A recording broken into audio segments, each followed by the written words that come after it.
Hi my dear friends, welcome back to English with Shyam sir. నేను Shyam sir మాట్లాడుతున్నాను. Shyam sir's వొకాబులరీలోకి వెళ్ళిపోదాం. If you are watching this video for the first time, మనం competitive ఎగ్జామ్స్కి prepare అయ్యేటప్పుడు vocabulary అనేది ఎంత ఇంపార్టెంటో మీ అందరికీ తెలుసు. మరి ఆ వొకాబులరీ నేర్చుకోవడానికి మన శ్యామ్ సార్స్ వొకాబులరీ ప్రోగ్రాంలో హిందూ పేపర్లో వస్తున్న కొన్ని ఇంపార్టెంట్ వొకాబులరీని మనం నేర్చుకుందాం. My only suggestion to all of you is, ఈ వీడియో చూస్తున్నంతసేపు రన్నింగ్ నోట్స్ రాసుకుంటూ వీడియో చూడండి. మహా అయితే ఈ వీడియో లెస్ దాన్ 10 minutes ఉంటుంది, బట్ ఒక 10 to 20 ఇంపార్టెంట్ వొకాబులరీ నేను కవర్ చేయబోతున్నాను. ఆ వర్డ్ రాసుకోండి, దాని మీనింగ్ కూడా రాసుకోండి. లేట్ చేయొద్దు, స్టార్ట్ చేద్దాం. మనం Hindu newspaper October 8th edition చూస్తున్నాము. ఎడిటోరియల్ ఆర్టికల్ చూస్తున్నాము. ఫస్ట్ ఆర్టికల్, ఇందులో రిలీజ్ వాంగ్ చక్ అనే హెడ్లైన్స్ ఆర్టికల్ వచ్చింది. ఈ ఆర్టికల్లో ఉన్న కొన్ని ఇంపార్టెంట్ వొకాబులరీని మనం డిస్కస్ చేయబోతున్నాం. మళ్ళీ చెప్తున్నాను, రన్నింగ్ నోట్స్ రాసుకుంటూ వీడియో చూడండి. ఇక స్టార్ట్ చేద్దాం. సో డిటెన్షన్ అనే పేరుతో మనకి స్టార్టింగ్లోనే ఒక బ్యూటిఫుల్ వొకాబులరీ అయితే వచ్చేసింది. Okay, so what is the meaning of the word detention? ఎవరినైనా అరెస్ట్ చేస్తే డిటెన్షన్ అంటాము. ఇది చాలా కామన్గా న్యూస్ పేపర్లో వచ్చే ఒక beautiful vocabulary. Okay, so detention రాసుకుంటామా. డిటెన్షన్ అంటే ఏంటంటే అరెస్ట్ చేయడం అనమాట. డిటెన్షన్ అంటే ఏంటి? అరెస్ట్ చేయడం అనమాట. ఇక ఇదే ఆర్టికల్లో మనం తర్వాత తీసుకుంటే ఫస్ట్ లైన్లో 2 వొకాబులరీ పక్కపక్కనే వచ్చాయి మనకి. Very nice vocabulary. సో చాలా రెగ్యులర్గా వచ్చే వర్డ్స్ కాదు ఇవి, చాలా రేర్గా వచ్చే వొకాబులరీ ఇవి. లీవే అంటే అర్థం ఏంటంటే ఫ్రీడమ్, స్వేచ్ఛ. లీవే మీన్స్ స్వేచ్ఛ, ఫ్రీడమ్. వేర్ విథల్ అంటే సింపుల్గా చెప్పాలంటే ఏదైనా ఒక పని చేయడానికి, ఏదైనా ఒక ప్రోగ్రామ్, ఒక ప్రాజెక్ట్ చేయడానికి మనకి ఏదైతే మనీ అవసరం ఉంటుందో ఆ మనీని ఏమంటామంటే వేర్ విథల్ అంటాం. సింపుల్గా చెప్పాలంటే మనీ అని రాసుకోండి. ఓకేనా? సో వేర్ విథల్ అంటే ఏం రాస్తారు? మనీ అని రాసుకోండి. లీవే అంటే ఏంటి? ఫ్రీడమ్ అనమాట. ఓకే, వేర్ విథల్ అంటే ఏంటి? మనీ అనమాట. రైట్. సో ఇదే ఆర్టికల్లో మనం చూస్తే థర్డ్ లైన్లో చాలా సింపుల్ వర్డ్ వచ్చింది, లెజిటిమేట్. చాలాసార్లు నేను దీని గురించి మీతో మాట్లాడాను, మన ఎర్లియర్ వొకాబులరీ క్లాసెస్లో కూడా చెప్పాను. సో లెజిటిమేట్ అంటే అర్థం ఏంటంటే లీగల్గా. మనం ఏదైనా ఒక పని లీగల్గా చేస్తే లెజిటిమేట్గా చేయడం అంటాం అనమాట, చట్టబద్ధంగా అనమాట. ఓకే, సో లెజిటిమేట్ అంటే అర్థం ఏంటంటే లీగల్ అని రాసుకోండి. బ్యూటిఫుల్ వొకాబులరీ వచ్చింది, ఆటోనమీ. మీరు చిన్నప్పుడు ఎప్పుడైనా కూడా hour college is autonomous college అని విన్నారు కదా. సో ఆటోనోమస్ కాలేజ్ అంటే అర్థం ఏంటంటే ఇండిపెండెంట్, అంటే ఎవరి మీద డిపెండ్ అవ్వాల్సిన అవసరం లేకుండా ఇండిపెండెంట్గా ఉండే కాలేజ్ని ఏమంటాం? ఆటోనమీ. సో సింపుల్గా చెప్పాలంటే ఆటోనమీ అంటే రాసుకోండి ఇండిపెండెంట్ అని రాసుకోండి. ఆటోనమీ అంటే ఇండిపెండెన్స్ లేదా ఇండిపెండెంట్ అని రాసుకోండి.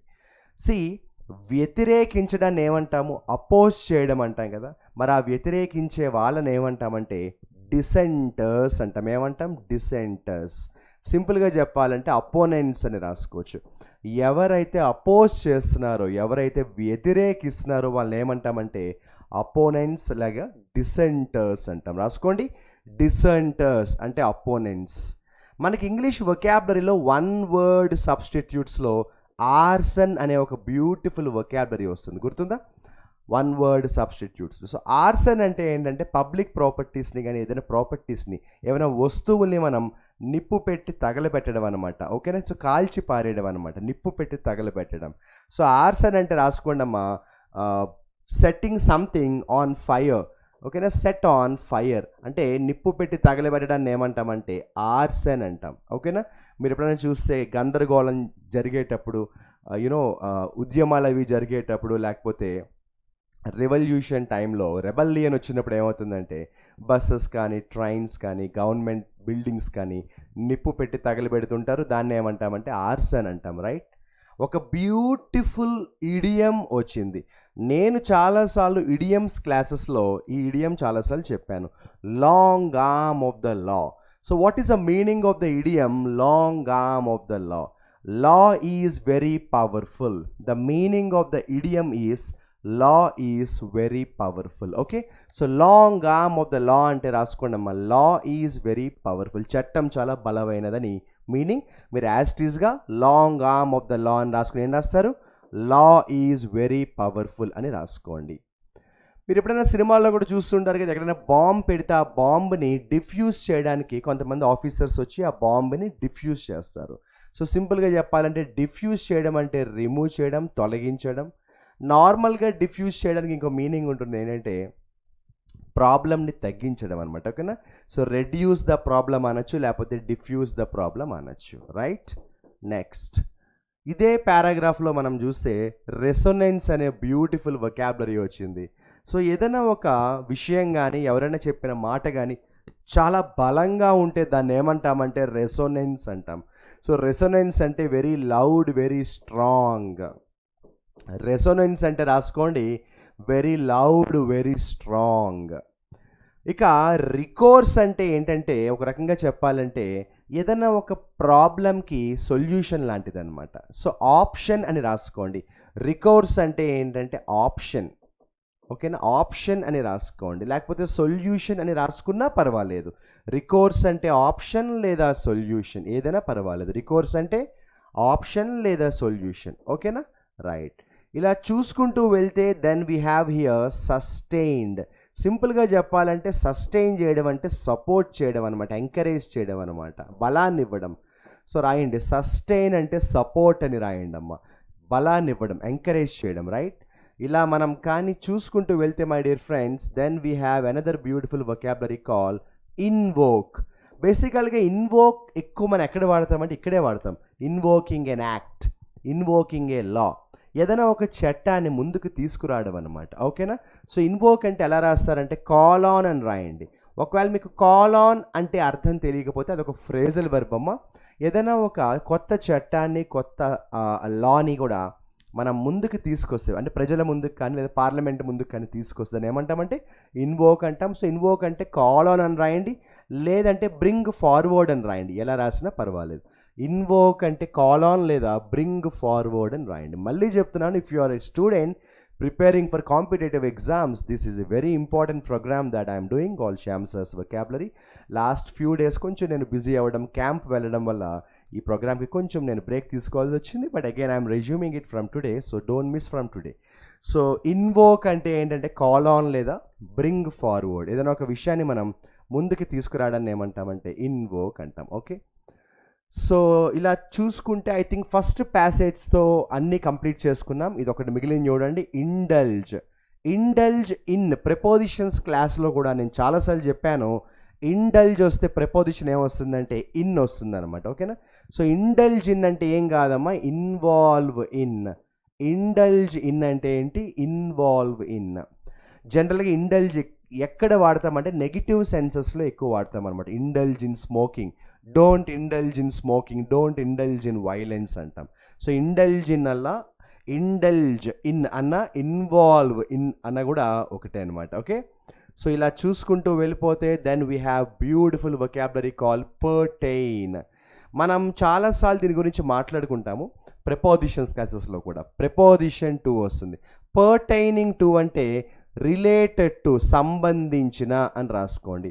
పర్టైనింగ్ టు అంటే రిలేటెడ్ టు. పర్టైనింగ్ టు అంటే రిలేటెడ్ టు, సంబంధించిన అంటాం. పర్టైనింగ్ టు అంటే రిలేటెడ్ టు, సంబంధించిన అంటాం. Right? Then we have beautiful vocabulary here call requisite. So బేసికల్గా మీరు ఎప్పుడైనా ఇంటర్వ్యూస్కి వెళ్ళేటప్పుడు we will take with us some prerequisites, అంటే అవసరమైన అంటారు. ఓకే? సో రిక్విసైట్ అంటే నీడెడ్, అవసరమైన, నీడెడ్, లేదంటే నెసెసిటీస్ అని రాయండి. ఏదైతే అవసరం ఉంటుందో అలాంటి వస్తువులను మనం ఏమంటామంటే రిక్విసైట్స్ అంటాం. అవసరమైన వస్తువులు అని రాయండి, లేదా నెససరీ థింగ్స్ అని రాయండి, నీడెడ్ థింగ్స్ అని రాయండి. ఓకే? బ్యూటిఫుల్ ప్రెపోజిషన్ వచ్చింది ఇక్కడ, ఎకిన్ టు. అంటే ఇక్కడ ప్రెపోజిషన్ చాలా ఇంపార్టెంట్ వర్డ్ కంటే, ఎందుకంటే ప్రెపోజిషన్స్లో చాలాసార్లు అడుగుతూ ఉంటారు. సరే, సో ఎకిన్ టు అంటే అర్థం ఏంటంటే ఒకేలా ఉండడం అనమాట, సిమిలర్ టు అని రాయండి. ఎకిన్ టు అంటే ఒకేలా ఉండడం అనమాట, సిమిలర్ టు అని రాయండి. ఓకే? సో ఎకిన్ టు అంటే ఏం రాస్తారు, సిమిలర్ టు అనమాట. రైట్? ఒకేలా ఉండడం, సిమిలర్ టు. సో జనరల్గా ఏంటంటే పోజ్ అనేది మనం ఎక్కడ వాడతామంటే ఎక్కువ పోజ్ ఎనీ థ్రెట్, జనరల్గా భయాన్ని పుట్టించడానికి పోజ్ థ్రెట్ అంటాం అనమాట. ఓకేనా? సో సింపుల్గా చెప్పాలంటే థ్రెట్ అంటే ఏంటి, థ్రెట్ అంటే భయం కదా, ఫియర్. పోజ్ అంటే ఏంటంటే కాస్. ఓకేనా? పోజ్ అంటే ఏంటమ్మా, cos. So pose any threat అంటే కాజ్ ఎనీ థ్రెట్, భయాన్ని పుట్టించడం అంటాం. ఏమంటాం మనం? భయాన్ని పుట్టించడం అంటాం. నెక్స్ట్ బ్యూటిఫుల్ వొకాబులరీ వచ్చింది, అది ఏంటంటే కాన్ఫ్లేట్. సింపుల్గా చెప్పాలంటే కాన్ఫ్లేట్ అంటే ఏంటంటే కంబైన్, కలపడం అనమాట. ఒక రెండు వస్తువుల్ని కానీ రెండు విషయాల్ని కానీ కలపడం, కంబైన్ చేయడాన్ని ఏమంటామంటే కాన్ఫ్లేట్ అంటాం. ఇందాక మీకు గుర్తుంటే డిసెంటర్స్ అంటే ఎవరో చెప్పాను, వ్యతిరేకదారులు, అపోజిషన్ చేసేవాళ్ళు. ఆ అపోజ్ చేయడాన్ని ఏమంటామంటే డిసెంట్ అంటాం. సో డిసెంట్ అంటే ఏంటంటే అపోజ్ అని రాయండి. ఓకే, సో డిసెంట్ అంటే ఏంటి? అపోజ్. కాన్ఫ్లేట్ అని చెప్పే గుర్తుందా? కంబైన్. బేసికల్గా సాట్ అనేది ఏంటంటే కోరుకోవడం, సీక్కి పాస్ట్ టెన్స్ అమ్మ. సో మీకు సీక్ అంటే తెలుసు కదా, తెలియకపోతే తెలుసుకోండి. సీక్ అంటే కోరుకోవడం, డిజైర్. సో సీక్కి పాస్ట్ టెన్స్ ఏంటంటే సాట్, సీక్కి పాస్ట్ టెన్స్ ఏంటంటే సాట్. ఐసోలేటెడ్ అంటే తెలుసు కదమ్మా. What is the meaning of isolated? Separated. So isolate చేయడం అంటే ఏంటంటే సపరేట్ చేయడం. ఐసోలేట్ చేయడం అంటే ఏంటంటే సపరేట్ చేయడం. Okay done. I think we're coming to the end of the article. Bypass. So బేసికల్గా మనం ఎప్పుడైనా రోడ్డు మీద వెళ్ళేటప్పుడు బైపాస్లో వెళ్ళిపోవడానికి ట్రై చేస్తాం. ఏంటి బైపాస్ అంటే? ఏంటి? Short cut.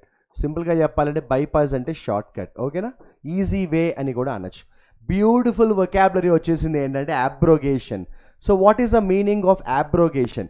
రిమూవ్ చేయడం అనమాట. అబ్రోగేషన్ అంటే ఏంటంటే రిమూవ్ చేయడం, తొలగించడం అంటాం కదా, అలా అనమాట. మీకు గుర్తుంటే ఈ అబ్రోగేషన్ అనే వొకాబులరీ మనకి కోవిడ్ టైంలో చాలా కామన్గా కనిపించింది. ఆర్టికల్ 370 అబ్రోగేషన్ చేశారు నరేంద్ర మోడీ కదా. సో అబ్రోగేషన్ అంటే తొలగించడం, రిమూవ్ చేయడం. అబ్రోగేషన్ అంటే తొలగించడం, రిమూవ్ చేయడం అనమాట. ఓకే, ఇంకా లాస్ట్కి వచ్చేస్తే ఒక 4-5 వొకాబులరీ ఉన్నాయి. I wanted to end this video before 10 minutes, but ఒక 2-3 minutes లేట్ అవుతుంది. ఎందుకంటే ఇంపార్టెంట్ వొకాబులరీ ఉన్నాయి, మనం ఎందుకు మిస్ చేసుకోవడం. న్యూన్స్డ్. సో న్యూన్స్డ్ అంటే ఏంటంటే చాలా సున్నితమైన అని రాయండి, వెరీ డెలికేట్. సో న్యూన్స్డ్ అంటే ఏంటంటే చాలా సున్నితమైన, వెరీ డెలికేట్. సబ్టిల్ అని కూడా అనొచ్చు. మీకు సినోనిమ్స్ కూడా కావాలనుకుంటే సబ్టిల్. సబ్టిల్ అంటే చాలా సున్నితమైన, వెరీ డెలికేట్ అనమాట. ఇందాక నేను మీకు అబ్రోగేట్ చెప్పే గుర్తుందా? సో అబ్రోగేట్ అన్న రివోక్ అన్న ఒకటే, మీనింగ్ ఏంటంటే క్యాన్సిల్. అబ్రోగేట్ అన్న రివోక్ అన్న ఒకటే, మీనింగ్ ఏంటంటే క్యాన్సిల్ లేదంటే రిమూవ్ చేయడం అంటాం. క్యాన్సిల్ చేయడం లేదా రిమూవ్ చేయడం అంటాం. ఇక తర్వాత ఎంపతి అనే ఒక బ్యూటిఫుల్ వొకాబులరీ అయితే వచ్చేసింది. So what is the meaning of empathy? Empathy అంటే అవతల వాళ్ళను అర్థం చేసుకునే ఎబిలిటీ. సో రాసుకోండి, ఎంపతి అంటే understanding others, the ability to understand others. అవతల వాళ్ళను అర్థం చేసుకోగలిగే ఆ ఎబిలిటీని ఏమంటామంటే ఎంపతి. ఇది అందరికీ ఉంటుందా? ఉండదు కదా, కొంతమందికే ఉంటుంది. సో ఎంపతి అంటే the ability to understand others, the ability to understand అదర్స్ని ఏమంటామంటే ఎంపతి అంటాం. Precipitate. What is the meaning of precipitate? Cause అంటే ఏదైనా ఒక పనిని మనం చేయడం అనమాట. కాజ్ అని రాసుకోండి, లేకపోతే బ్రింగ్ అబౌట్ అని రాసుకోండి. కాజ్ అని రాసుకోండి, లేకపోతే బ్రింగ్ అబౌట్ అని రాసుకోండి. ఒక ఎగ్జాంపుల్ చెప్పాలంటే, మీరు సిన్సియర్గా హార్డ్ వర్క్ చేస్తే, కమిట్మెంట్తో కానీ ప్రిపరేషన్ కంటిన్యూ చేస్తే, your commitment will precipitate success. అంతే కదా, your commitment will precipitate success. నేను ఎప్పుడు చెప్తూ ఉంటాను, సక్సెస్ కొన్నిసార్లు లేట్ అవ్వచ్చేమో కానీ రావడం మాత్రం పక్కా. ఎందుకంటే సిన్సియర్గా కమిట్మెంట్తో హార్డ్ వర్క్ చేస్తే కొంచెం డిలే అయినా కూడా సక్సెస్ ఖచ్చితంగా వస్తుంది. సో ప్రెసిపిటేట్ అంటే ఏంటంటే కాస్. ఓకేనా, ప్రెసిపిటేట్ అంటే ఏంటంటే కాస్. ఐ థింక్ మనం ఈ ఆర్టికల్లో ఉన్న అన్ని వొకాబులరీ కవర్ చేసుకున్నాము. సో రన్నింగ్ నోట్స్ రాసుకున్నారు అనుకుంటున్నాను. రైట్. సో నేను ఈ ఆర్టికల్లో ఉన్న అన్ని వొకాబులరీ అంటే నాకు ఇంపార్టెంట్ వొకాబులరీ అనిపించినవైతే నేను ఇందులో ఎక్స్ప్లెయిన్ చేశాను. దెన్ వీడియో ఎండ్ చేసే ముందు హోంవర్క్ ఇవ్వాలి, తెలుసు కదా. నేను ఈరోజు చెప్పిన ఈ ఆర్టికల్లో ఏవైతే వొకాబులరీ చెప్పానో ఇందులో ఒక 3 words నేను మోస్ట్ ఇంపార్టెంట్ వర్డ్స్గా అనౌన్స్ చేస్తాను. మీరు చేయాల్సిన హోంవర్క్ ఏంటంటే ఆ 3 వొకాబులరీతో ఒక్కొక్క వర్డ్తో ఒక్కొక్క ఎగ్జాంపుల్ రాసి కమెంట్ సెక్షన్లో ఆ 3 ఎగ్జాంపుల్స్ని మెసేజ్ చేయండి. ఒక్కొక్క వొకాబులరీతో ఒక్కొక్క ఎగ్జాంపుల్ చాలు. స్టార్ట్ చేద్దాము. Vocabulary number 1, leeway. గుర్తుంది కదా, లీవే అంటే ఏంటో ఫ్రీడమ్ అనమాట, స్వేచ్ఛ. అయితే నా సజెషన్ ఏంటంటే మీరు లీవేతో ఒక సెంటెన్స్ రాసేటప్పుడు ఊరికే రాసేయకండి. ఒకసారి లీవే అనే వర్డ్ ఒక సెంటెన్స్లో ఎలా వాడాలి, అది నౌనా, వెర్బా, యాడ్జెక్టివా ఏంటి, పార్ట్స్ ఆఫ్ స్పీచ్ తెలిస్తేనే కదా సెంటెన్స్లో దాన్ని ఎలా వాడాలో కరెక్ట్గా వాడతాం. ఒకసారి లీవే మీద మీరు స్టడీ చేయండి ఇంటర్నెట్లో. ఓకే, సో లీవేతో ఒక ఎగ్జాంపుల్ అయితే రాసేసేయండి. Vocabulary number 1. ఇక వొకాబులరీ నెంబర్ 2 ఒక బ్యూటిఫుల్ ఇడియం వచ్చేసింది. ఏంటంటే long arm of the law. అంటే ఏంటి? లా చాలా బలమైనది అని అర్థం. Law is very powerful. So దాంతో ఒక బ్యూటిఫుల్ ఎగ్జాంపుల్ అయితే తయారు చేసేసేయండి. ఇక తర్వాత వచ్చి ఎస్, సో న్యూన్స్డ్, చాలా సున్నితమైన, చాలా డెలికేట్ అని చెప్పాను. సో దీంతో కూడా న్యూన్స్తో కూడా ఒక బ్యూటిఫుల్ వొకాబులరీ రాసి బ్యూటిఫుల్ ఎగ్జాంపుల్ రాయండి. ఆ 3 ఎగ్జాంపుల్స్ని కామెంట్ సెక్షన్లో మెసేజ్ చేయండి. నేను చెప్పినట్టు I will try my level best to make this శ్యామ్సర్స్ vocabulary daily series on a regular basis. ఎప్పుడైనా చాలా బిజీ అయితే మిస్ అవుతూ ఉంటాను, బట్ మీరైతే మీ వొకాబులరీ ప్రిపరేషన్ని రెగ్యులర్గా కంటిన్యూ చేయండి అమ్మా. ఎందుకంటే కాంపిటేటివ్ ఎగ్జామ్స్కి వొకాబులరీ అనేది చాలా చాలా ఇంపార్టెంట్, గేమ్ చేంజర్. గ్రామర్ అందరూ నేర్చుకుంటారు, కానీ వొకాబులరీ కొంతమంది నేర్చుకుంటారు, వాళ్ళే సక్సెస్ అవుతారు. I hope the session is interesting and useful. మీరు ఈ వీడియో చూసినట్టయితే కంప్లీట్గా మీ ఫీడ్బ్యాక్ని కూడా కమెంట్ సెక్షన్లో నాతో షేర్ చేసుకోండి. Your feedback will give me lot of motivation and more energy. Wish you all the best. Signing off, your Shyam sir.